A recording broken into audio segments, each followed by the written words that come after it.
Herkese merhabalar arkadaşlar. Örgü Diyarı kanalıma hoş geldiniz. Bugün sizlere bu güzel renklerle tığ işi çok şık bir model anlatımı yapacağım. Kullandığım ipler bebe yünü. Şöyle göstereyim. Tığ olarak da şu şekilde 2 milim tığ kullanacağım. Şimdi hemen yapım aşamalarına geçiyorum. Beyaz ipimi aldım arkadaşlar. Şöyle zincir çekerek başlayacağım.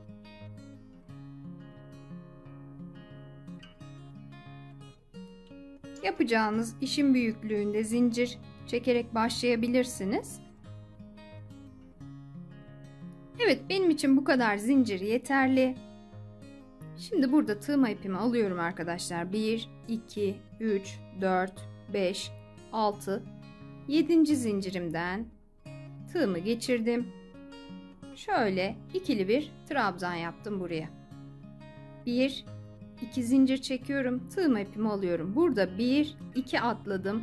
3. zincirime tekrardan tığımı geçirdim. Ve ikili bir tane daha trabzan yaptım. Bakın şu şekilde. 1, 2 zincir. Tığma ipimi aldım. 1, 2 atlıyorum. Bakın arkadaşlar 1, 2 atladım. Üçüncüye. Şöyle kutucuklar oluşturacağım arkadaşlar. 2 zincir.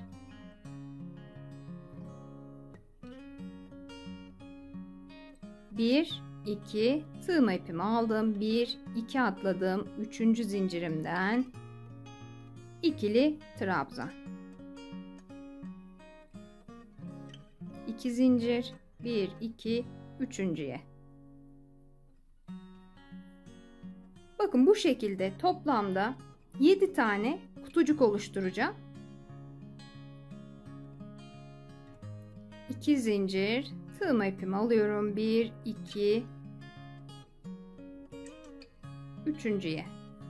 Bakın şöyle ben küçük bir anlatım yapacağım. Modelin daha büyük halini video sonunda sizlerle paylaşacağım. Sayalım arkadaşlar isterseniz. 1, 2, 3, 4, 5, 6, 7. 1, 2, 3, 4, 5 tane zincir çekiyorum. Modelimi çeviriyorum. Tığma ipimi aldım. Burada yaptığım trabzanın tepesinden tekrar ikili bir trabzan yaptım bu şekilde. 1, 2 zincir. Tığma ipimi alıyorum. Hemen yandaki trabzanın tepesine ikili bir trabzan daha yaptım. 1, 2 zincir. Tığma ipimi aldım.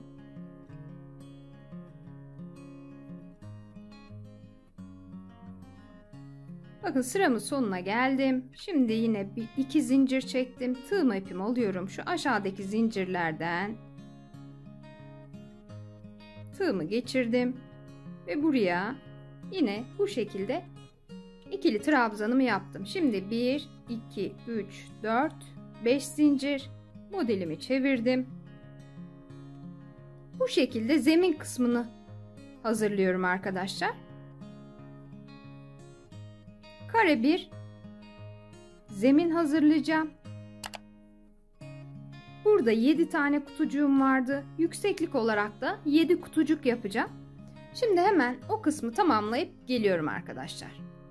Evet arkadaşlar, bakın bu şekilde zemin kısmımı oluşturdum. Şöyle sayalım. 1, 2, 3, 4, 5, 6, 7.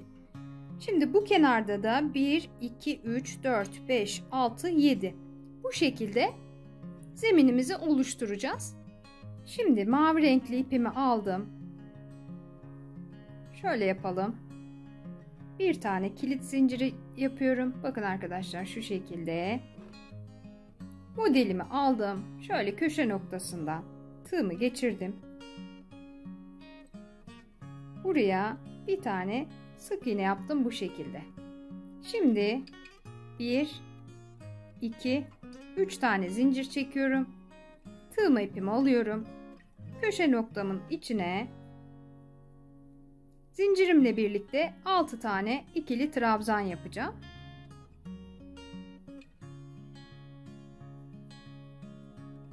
Üç,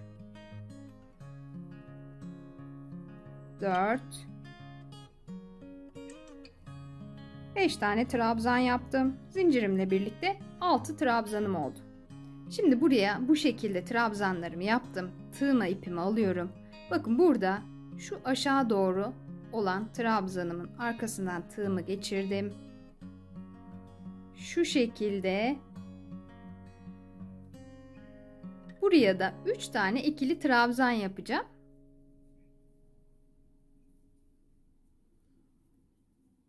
Bakın şöyle bir görüntüm oluşacak. Tekrar tığma ipimi aldım. Şimdi burada şuradaki alttaki zincirlerimin arkasından tığımı geçirdim. Yine buraya 3 tane ikili trabzan.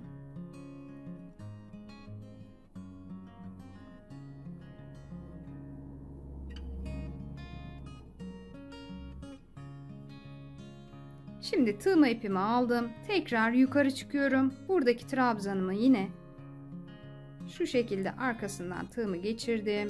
Burada da yine 3 tane ikili trabzan.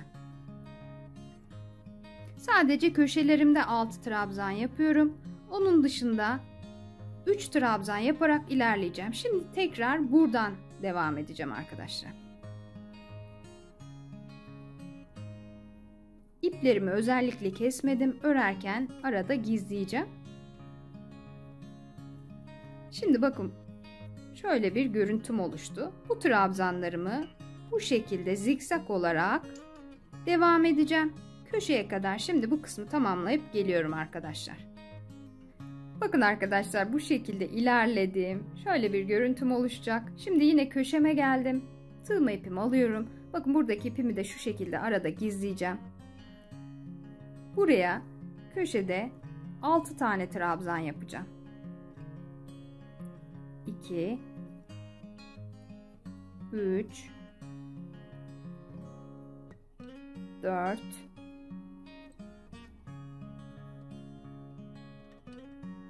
5 ve 6. Şimdi yine şuradan aşağı inerek devam edeceğim.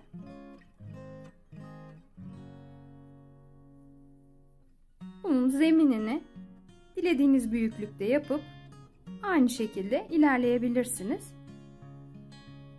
Bakın buraya geldim. Şimdi şu aşağıda yan olarak olan trabzanımı aynı şekilde 3 tane trabzan.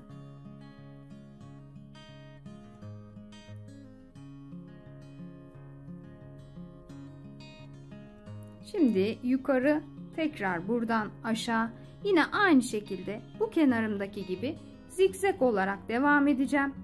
Köşede 6 trabzan, ortalarda aynı işlemi yaparak ilerleyeceğim. Şimdi hemen bu kısmı tamamlayıp geliyorum arkadaşlar. Evet arkadaşlar bakın aynı işlemi yaparak ilerledim. Şöyle çok güzel bir görüntüm oluştu. Bakın sıramın sonuna geldim. Burada köşede 6 trabzan yapmıştım zincirimle birlikte. Zincirlerimin şu üçüncüsünden tığımı geçiriyorum. Şu şekilde ipimi aldım. Burada kaydırma yöntemiyle ipimi buraya sabitledim. Bir tane zincir çekiyorum. Ve ipimi burada kesiyorum arkadaşlar. Şimdi bir diğer rengimi alacağım. Evet arkadaşlar bakın şimdi sarı renkli ipimi aldım. Sizler renkleri dilediğiniz gibi değiştirebilirsiniz. Şöyle bir kilit zinciri yaptım. Bakın burada her zaman köşeden başlayacağım. Şuradaki trabzanımın hemen şöyle arkasından tığımı geçirdim. Sık iğne ile buraya sabitledim. 1, 2, 3 tane zincir çektim. Tığma ipimi aldım. 2 tane ikili trabzan yapıyorum buraya. Zincirimle birlikte 3 tane olacak. Bakın şöyle 3 trabzanımı yaptım. Tığma ipimi alıyorum. Şimdi şuradan yukarı doğru olan trabzanımın arkasından tığımı geçirdim. Yine 3 tane ikili trabzan yapıyorum buraya da.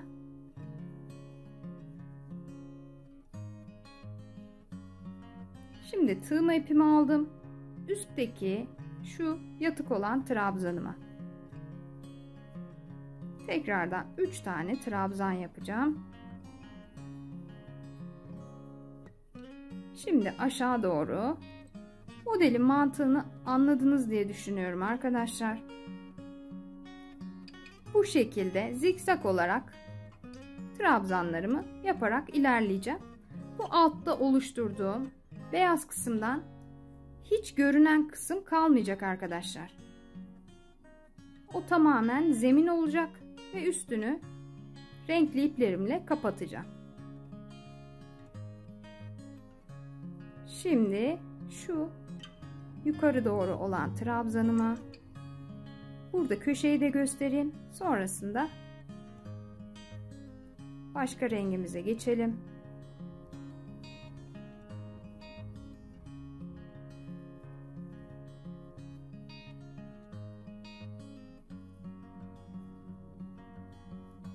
Üçer tane trabzan yaparak ilerledim. Bakın köşe noktama geldim. Şimdi burada yine 3 tane trabzan.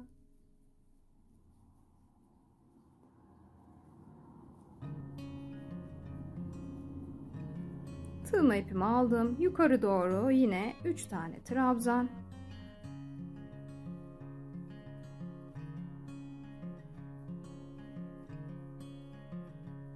Ve yine burada şöyle yana doğru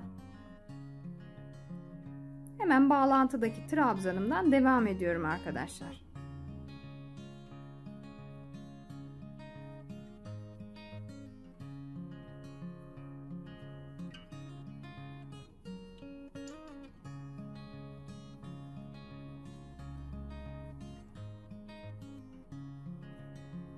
Bakın şöyle şu şekilde göstereyim. Şurada ipimi keseceğim. Bu sıramda bu şekilde devam edecek. Hemen bu kısmı da tamamlayıp geliyorum. Buradaki köşem şu şekilde olacak. Bu dışa doğru bir kıvrım vardı. Burada ikinci rengim sarı rengimde içe doğru bir kıvrım oluşacak.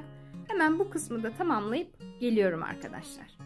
Evet arkadaşlar, bakın başladığım yere geldim. Burada 3 tane zincir çekmiştim. Bu zincirlerin üçüncüsünden tığımı geçireceğim yine. Bakın şu şekilde tığımı geçirdim. İpimi aldım. Kaydırma yöntemiyle şu şekilde içinden geçtim.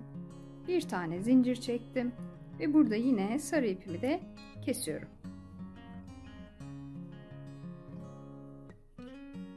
Şimdi bir diğer rengimi alacağım. Evet, pembe ipimi aldım. Şöyle yine bir tane kilit zinciri yaptım. Ve yine şurada bakın köşeden şuradan başlayacağım. Şöyle yan kısımdan ipimi buraya sabitledim. 1 2 3 tane zincir çektim. Tığma ipimi alıyorum. Şu ipimin ucunu da arada gizleyeceğim. Bakın şöyle 2 trabzan yaptım zincirimle birlikte 3 oldu. Şimdi hemen şu yan tarafa dönüyorum. Yine burada da 3 tane ikili trabzanımı yapıyorum. 2 ve 3. Şimdi burada ne yapıyorum? Aşağı iniyorum. Yapımı çok keyifli arkadaşlar. Labirent gibi düşünün. Tığma ipimi aldım. Bakın burada şu kısımdan tam ortadan yine 3 trabzan. Tığma ipimi aldım. Bakın yukarı doğru çıkan trabzanıma tekrar 3 tane trabzan.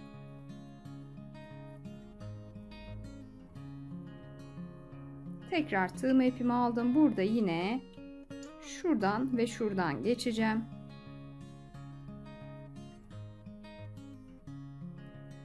Bu kısmı trabzanları sık iğne ile de yapabilirsiniz arkadaşlar. Ya da yalancı trabzan şeklinde de yapabilirsiniz. Bakın 3 trabzanımı yaptım. Hemen köşemin yandaki trabzana geçtim. Yine burada da 3 tane trabzanımı yapıyorum. Ve yine burada aşağı iniyorum. Burası orta kısmı arkadaşlar. Bu kısımda bütün trabzanlarımın üzerine trabzan yapacağım. Beyazla yaptığım zemin kısımda hiç görünen bir yer kalmayacak. Şimdi burada yine buradan geliyorum. Şöyle aynı işlemi yaparak sıra sonuna kadar ilerleyeceğim. Bakın şöyle görüntüm oluşuyor. Şimdi bu kısmı tamamlayıp geliyorum hemen arkadaşlar. Evet arkadaşlar, bakın bütün trabzanlarımı tamamladım. Şimdi yine başladığım yerde zincirimin tepesinden tığımı geçireceğim. Kaydırma yöntemiyle ipimi buraya sabitleyip bir zincir çekip pembe ipimi de burada kesiyorum. Şu ipimi arada gizleyeceğim. Şöyle. Bakın bu şekilde küçük bir motif yaptım. Evet arkadaşlar, bakın modelimi tamamladım. Burada küçük bir motif şeklinde yaptım. 7'ye 7 olarak, bakın arka kısmını göstereyim. 7'ye 7. Şurada daha büyüğünü çalıştım ben daha önce. Burada da 11'e 11. Tekli rakamlardan oluşursa kafes kısmınız, şu orta göbek kısmı aynı görüntüde olur.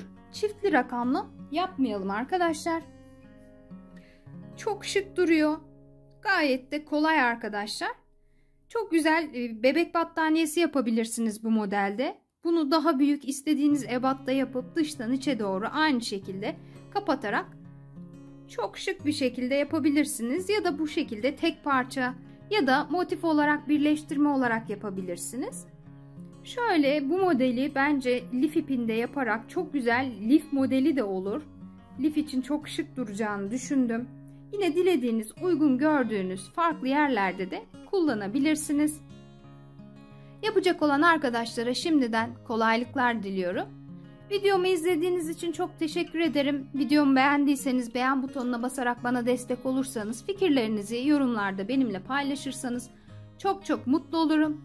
Başka bir videoda görüşmek üzere. Hoşça kalın.